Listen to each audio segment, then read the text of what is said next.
strength in that. Am I right? But that's where the real strength is going to come from. I'm being a law library. On a computer. As big a cut as you are.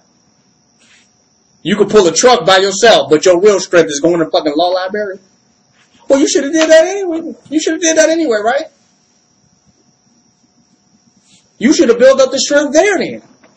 You can't tell me you was going to the gym all that time, lifting 5,000 pounds. The heaviest lifter to go in the lawberry like this.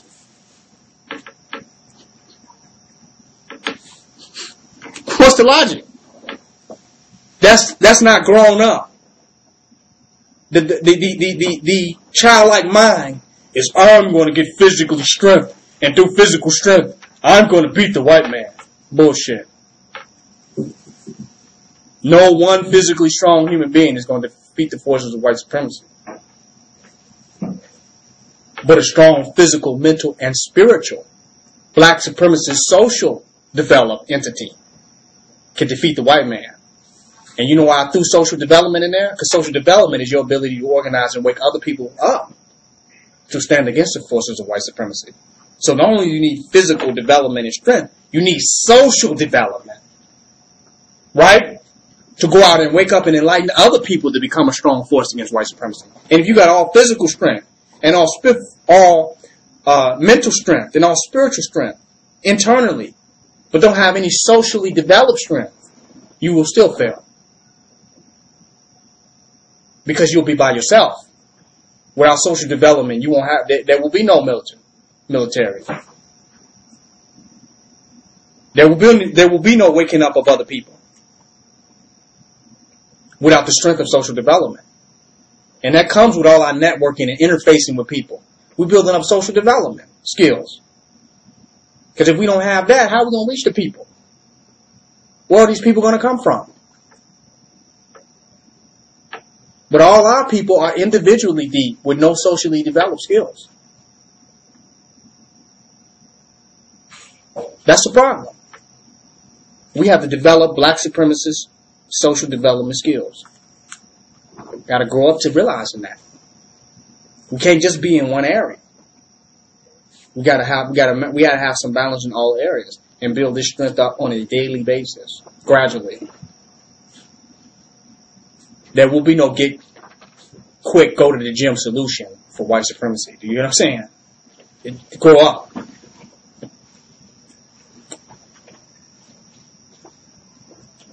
There's a whole lot of areas we're going to have to master. That's what I'm saying. In order for us to be effective at black supremacy. But it starts with transforming our way of life. That's the beginning. And the root of it. Changing our life to match how we need to develop strength. And that's what black supremacy is. To do what we're doing, we haven't had to kill any white people to do what we're doing. And it's some black people that are more effective at killing white people than we are, physically. And they're training them for doing that. And they have not achieved the manner of result that we have. Did I say something? So their strengths are even in the wrong places because they got strengths that they're never even going to use. The statistics show that they're not going to use these strengths. Grow up. You follow? So the real strength is based on what we're actually going to use to grow and develop and to build our own. That's real development. And where those real strengths are at, a lot of childlike people are going to say that these things in these areas are boring. You feel me?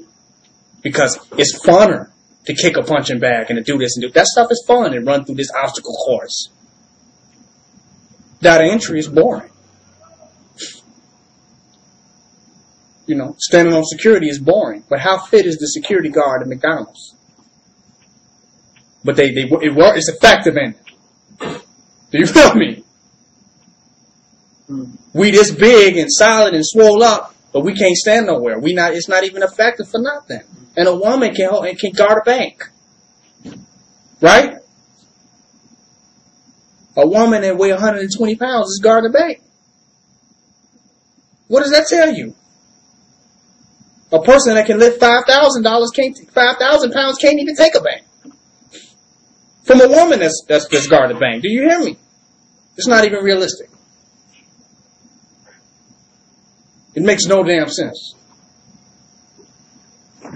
So the boring stuff is going to have to get more funner and exciting for us to be successful in black supremacy.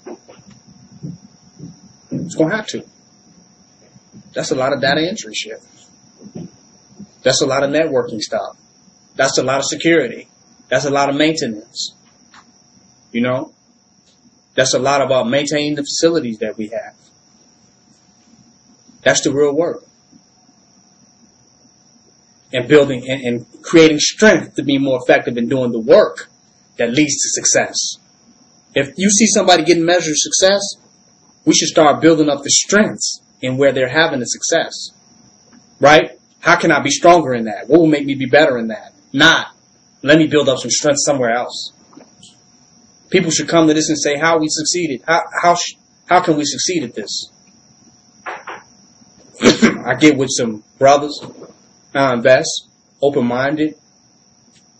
I build the gym. It didn't take me no gym to get to where I'm at to build this. But I still built the gym. But the gym is not why I'm effective at this. Do you understand what I'm saying?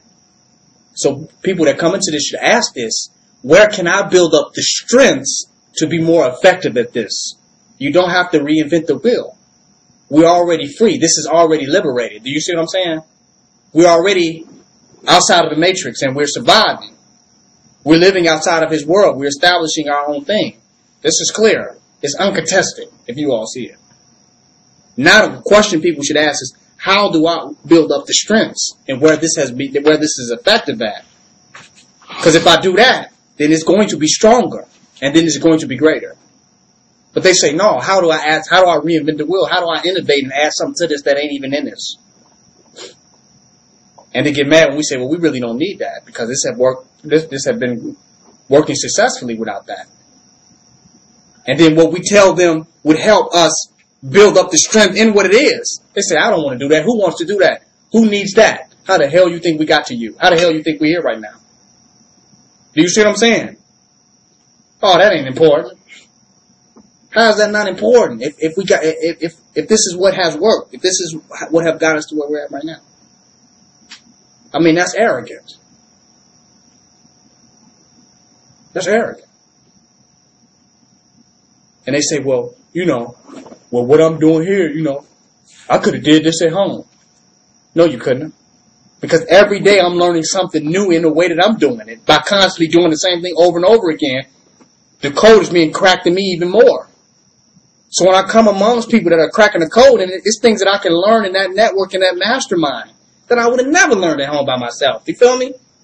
I'd have never got that information and insight on how to be effective in that. So you came here to get the mastermind and the training to be even more effective at the things that you already thought you were doing. Somebody else have, cracked a little code in that and say, well, look, you can do it that way and get a better result. You wouldn't have got that at home. Then you're working among a synergized people that are all working together to achieve the result. How the hell would you got that at home? That's like, that's like a white man that has a corporation where he sits down at the table and they have a think tank and a mastermind and the person at the table said, well, I could have did this at home. How the hell could you do that at home? By your goddamn self. That sounds ridiculous. That means you don't really see what it is that we are doing here. You have devalued what we are doing here. They have devalued what we're doing here, saying,